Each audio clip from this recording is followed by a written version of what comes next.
I know this one's a really easy one for a lot of you out there, but I've been asked which way to turn the radiator valve to turn the radiator off. I know it can be a simple one for most of us, but for some of you, it's something you need to find out. So I'm going to take you through a couple of the rad valves that you generally got in your home.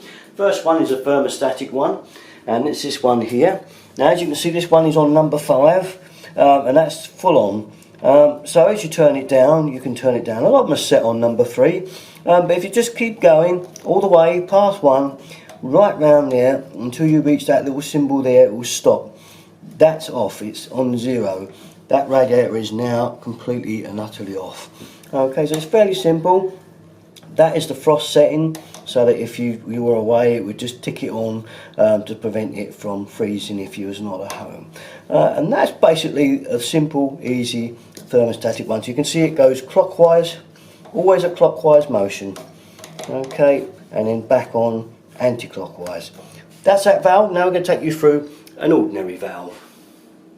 Here now we have the type of valve that most people have got and you come across in most places. This is an ordinary turn valve, and with this, remember, clockwise always turns it off, and just keep going all the way, really squeaking him down until it reaches the point where you cannot turn it anymore, and that's it there. Won't go anymore. That radiator is now off. You won't get any heat through there. So to turn it back on, just anti-clockwise like so, and the radiator will now come back on, and that will be that. Okay, then the last type of valve you can often get is a lock shield. Now these would just turn round and round. I won't do anything because they're not actually connected to the valve head.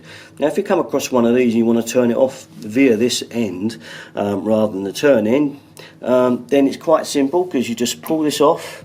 It's just a blank cap, there's nothing up there, you see, there's no turning point for it, and we're going to turn that with pliers. Now there's a couple of other caps that you can have.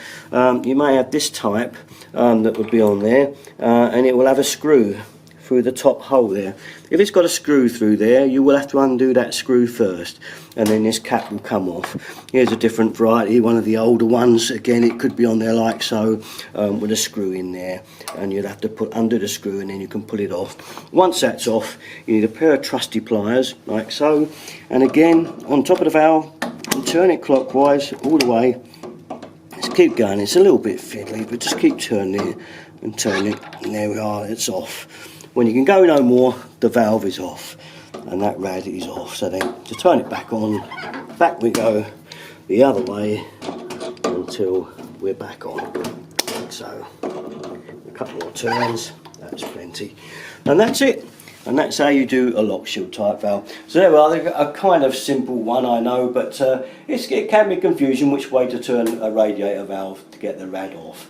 And that's it. All my videos, you know where to go. Derrickton33. Thanks for watching. Bye bye.